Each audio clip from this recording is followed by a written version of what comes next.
আসসালামু আলাইকুম everyone, welcome back to my channel আকিস কিচেন। আশা করছি আপনারা সবাই অনেক বেশি ভালো আছেন।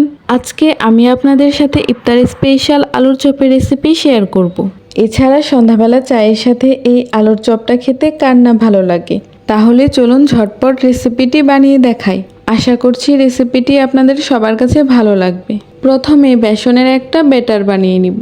তার জন্য একটা বোলের মধ্যে নিয়ে নিচ্ছি 2 কাপ পরিমাণ বেসন, দিয়ে দিচ্ছি 2 কাপ পরিমাণ কর্নফ্লাওয়ার। কর্নফ্লাওয়ার দিলে চপ খুব সুন্দর মুচমুচে তৈরি হয়। আর যদি না থাকে তাহলে এর পরিবর্তে চালের গুঁড়াও দিয়ে দিতে পারেন।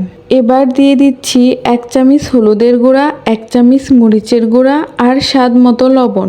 দিয়ে দিচ্ছি ধনিয়া গুঁড়া 1 চামচ, আর দিয়ে দিচ্ছি 1 চামচ আদা বাটা, 1 চামচ রসুন বাটা। এখানে আমি সামান্য পরিমাণ খাবার সোডাও অ্যাড করেছিলাম। এবার সমস্ত উপকরণের মধ্যে অল্প অল্প করে পানি দিয়ে ভালোভাবে মিশিয়ে নিচ্ছি। দেখুন, সমস্ত পানি আমি একসাথে দিচ্ছি না, অল্প অল্প পানি দিয়ে খুব ভালোভাবে মিশিয়ে নিচ্ছি। এর ফলে আমার বেসনের এই ব্যাটারটা খুবই স্মুথভাবে তৈরি হবে। আমার এই বেসনের ব্যাটারটা খুবই স্মুথ হয়েছে। বেসনের ঘনত্বটা ঠিক এরকম থাকবে। আমি এখানে একটা আঙুল ডুবিয়ে দেখাচ্ছি। দেখুন, এই মিশ্রণে আঙুল ডুবালে ঠিক এইভাবে আঙুলের মধ্যে মিশ্রণটা জড়িয়ে থাকবে। আশা করছি এখন নিশ্চয়ই বুঝতে পেরেছেন এই মিশ্রণটা ঠিক কতটুকু ঘন করতে হবে। এবার নিয়ে নিচ্ছি সিদ্ধ আলু। আলুগুলোকে খুব ভালোভাবে ম্যাশ করতে হবে যাতে এর মধ্যে কোনো গুটলি না থেকে যায়। এবার আমি আলু মশলা বানিয়ে নিব। এবার চুলায় একটা প্যান বসিয়ে তেল দিয়ে দিয়েছি। তেলটা গরম হলে এখানে দিয়ে দিব পেঁয়াজ কুচি। পেঁয়াজটাকে তেলের সাথে কয়েক সেকেন্ড ভেজে নিব। এবার দিয়ে দিব 1 চামচ রসুন বাটা, আর দিব মরিচের কুচি, দিয়ে দিব 1/2 চামচ আদা বাটা, আরও দিব 1 চামচ হলুদের গুঁড়া, 1 চামচ শুকনা মরিচের গুঁড়া, 1 চামচ চাট মশলা আর স্বাদ মতো লবণ।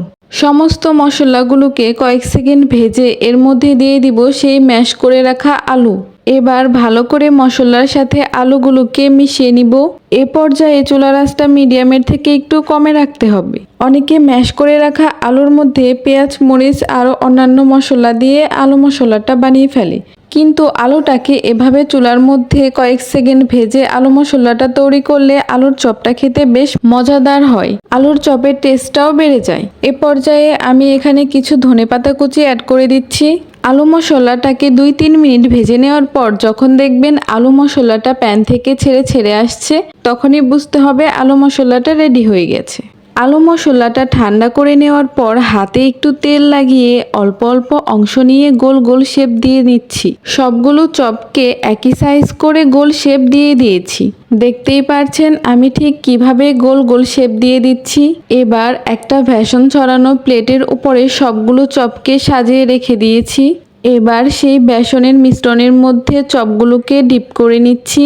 চুলায় একটা প্যান বসিয়ে তেলটা গরম করে নিয়েছি। তেলটা গরম হলেই এখানে আমি চপগুলো দিয়ে দিব। একদম গরম তেলের মধ্যে চপগুলোকে ছেড়ে দিতে হবে। আর এ পর্যায়ে চুলার আঁচটা কিন্তু মিডিয়ামেই রেখেছি। দেখুন চপগুলো কি সুন্দরভাবে ফুলে যাচ্ছে, কালারটাও সুন্দর হয়েছে। মোটামুটি এই চপটা ভাজতে 6 থেকে 7 মিনিট সময় লাগে। দেখতেই পারছেন আমার চপগুলো ভাজা হয়ে গিয়েছে। খুব সুন্দর রঙও হয়েছে আর খুব মুচমুচেও তৈরি হয়েছে। আশা করছি আমার আজকের এই আলুর চপের রেসিপিটি আপনাদের কাছে ভালো লেগেছে আর সহজও লেগেছে। আলুর চপগুলোকে প্যান থেকে নামিয়ে নিয়েছি। এবার আমি আপনাদেরকে একটা চপ ভেঙে দেখাচ্ছি। দেখুন ভিতরটা খুব সুন্দরভাবে কুক হয়েছে। রেসিপিটি ভালো লাগলে অবশ্যই আমার চ্যানেলটিকে সাবস্ক্রাইব করবেন। আর যারা ভিডিওটি ফেসবুক পেজ থেকে দেখছেন তারা পেজটিকে ফলো দিয়ে রাখবেন। ভিডিও রিলেটেড যে কোনো প্রশ্ন আমাকে কমেন্ট বক্সে কমেন্ট করে জানাতে পারেন। নতুন কোনো রেসিপি দেখতে চাইলেও আমাকে কমেন্ট করে জানাতে পারেন। আজকের মতো এখানেই বিদায় নিচ্ছি। আল্লাহ হাফেজ।